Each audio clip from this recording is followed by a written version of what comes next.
नमस्कार, मैं रिया और आप देख रहे हैं डॉक्टर साहिब। आज हम निमोनिया के बारे में जानकारी लेने वाले हैं क्योंकि सर्दियों का मौसम शुरू हो चुका है और ऐसे में कई तरह की बीमारियां हैं जो हमें परेशान करेंगी। तो इस विषय में हमारे साथ जानकारी साझा करने के लिए मौजूद है बिहार के जाने माने फिजिशियन डॉक्टर दिवाकर तेजस्वी। तो डॉक्टर साहब, बहुत बहुत स्वागत है आपका हमारे जी, चैनल बहुत में। धन्यवाद रिया जी। आज निमोनिया के बारे में जानना चाहते हैं कि देखा जाता है कि बच्चों में ज़्यादा ये समस्याएं होती हैं और ठंड का भी मौसम शुरू हो चुका है।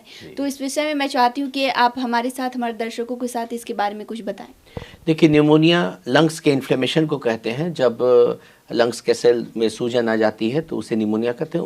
उसमें सूजन आने के बहुत सारे कारण होते हैं, जिसमें कि बैक्टीरियल निमोनिया बहुत इम्पॉर्टेंट एक एंटिटी होती है। उसके साथ साथ वायरल निमोनिया भी हो सकता है। तो डिफरेंट कंडीशन जो लंग्स को सूजन करने में सक्षम होते हैं वो निमोनिया करा सकते हैं। और ठंड के मौसम में विशेषकर बच्चे और बुजुर्ग जिनको कोमॉर्बिड कंडीशन है, जैसे कि किन्हीं को किडनी की प्रॉब्लम है या शुगर की प्रॉब्लम है, तो उन लोगों में ज़्यादा प्रोन होता है निमोनिया का अटैक होने का। तो अगर बच्चों में ये समस्याएं हो रही हैं तो कैसे पता चलेगा इसमें? देखिए, सबसे इम्पॉर्टेंट लंग्स में चूंकि सूजन आता है निमोनिया में, तो उसमें खांसी आती है, दम फुल्ली होती है, सांस लेने में तकलीफ होती है, इन्फेक्शन के कारण से फीवर आती है, बच्चे को भूख नहीं लगती है, चिड़चिड़ापन आता है। और उसके साथ साथ जिसको बोलते हैं कि देशी भाषा में कि फेफड़ा बोले थे, तो आवाज़ आती है लंग से, घों घों करके, सूं सूं करके, और सांस लेने में परेशानी होने लगती है। तो इस तरह के लक्षण, और पंजड़ा मारना भी किसी किसी स्थिति में लोकल लैंग्वेज में कहते हैं कि ये बच्चा के पंजड़ा मारे थे। तो ये निमोनिया के लक्षण होते हैं ये सब।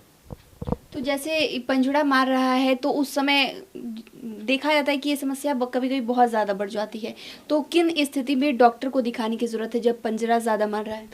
देखिए, ये एक बहुत सीरियस कंडीशन भी हो सकता है, जैसा आपने बताया था।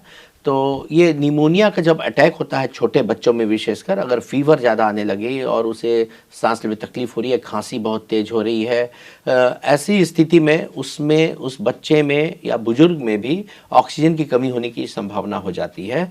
तो जब भी फीवर हो, खांसी हो, जो कि सुधार नहीं हो रहा है, तो तुरंत उसे चिकित्सीय देखरेख में उनकी दवाइयाँ होती हैं, उनकी प्रॉपरली आइडेंटिफिकेशन होने के बाद, एक प्रॉपर जो जांच होने के बाद एंटीबायोटिक की आवश्यकता होती है। कभी कभी इंट्रावेनस एंटीबायोटिक की भी आवश्यकता होती है, हायर एंटीबायोटिक्स की आवश्यकता होती है निमोनिया को ठीक करने के लिए। ब्रोंकोडाइलेटर की आवश्यकता हो सकती है जो लंग्स में ऑक्सीजन की आपूर्ति को मेंटेन रखे। उसमें कभी कभी किसी तरह की विशेष तरह की निमोनिया में स्टेरॉइड की आवश्यकता भी हो सकती है। तो उसे चिकित्सीय देखरेख में ऑक्सीजन की आवश्यकता भी हो सकती है किसी किसी बच्चों में, यदि उनका शरीर या उनके नाखून, अगर आप घर में देख रहे हैं उंगलियां नीली पड़ रही हैं, इसका मतलब कि ऑक्सीजन की तीव्र कमी हो रही है। इमीडिएट उसे आईसीयू में या उसे इमीडिएट हॉस्पिटलाइजेशन की आवश्यकता है वैसे कंडीशन में, और ऐसी स्थिति में चिकित्सीय देखरेख में उनकी इलाज करानी चाहिए। लोगों का बहुत ये सवाल रहता है कि अगर किसी बच्चे को निमोनिया हो रहा है तो वो कितने दिनों में ठीक हो सकता है? ये निमोनिया के सीवियरिटी पे, अटैक के सीवियरिटी पे डिपेंड करता है। सामान्यतः यदि आप प्रॉपरली चिकित्सीय देखरेख में हैं, दवाइयों का सेवन कर रहे हैं, प्रॉपर गाइडलाइंस पे रहते हैं, तो 1 हफ्ते के अंदर में निमोनिया ठीक हो जाने की संभावनाएं रहती है। अगर बच्चे को हुआ है तो उस समय उसे खान पान क्या दिया जा सकता है उसके सावधानी के तौर पर? देखिए, बच्चों में अगर निमोनिया आ रहा है तो खान पान के रूप में कोई ठंडे चीज़ से परहेज रखना चाहिए। चेस्ट पर इन्फ्लेमेशन और नहीं हो, ठंड न लगे, इसका ध्यान रखना चाहिए। और ज़्यादातर सूप का सेवन, जो वार्म रहते हैं खाना, उस तरह का खाना, और जो सुपाच्य होता है, जैसे मडगिल्ला होता है, गोलहत होती है, खिचड़ी होती है, सुपाच्य चीज़ें होती हैं, वार्म होती हैं, उन सब चीज़ों को देना चाहिए बच्चों को।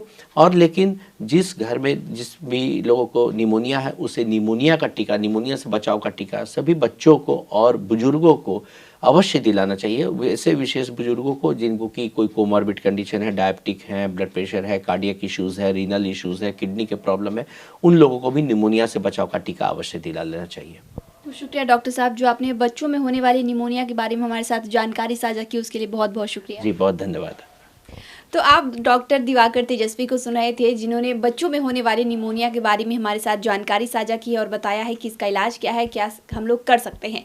तो आप इस विषय में क्या सोचते हैं, हमें कमेंट कर जरूर बताएं। चैनल को सब्सक्राइब करें, फेसबुक पेज को लाइक करें। साथ ही डॉक्टर साहब से आपके क्या सवाल है, हमें कमेंट कर या मेल के माध्यम से भेज सकते हैं। वीडियो देखने के लिए आपका शुक्रिया।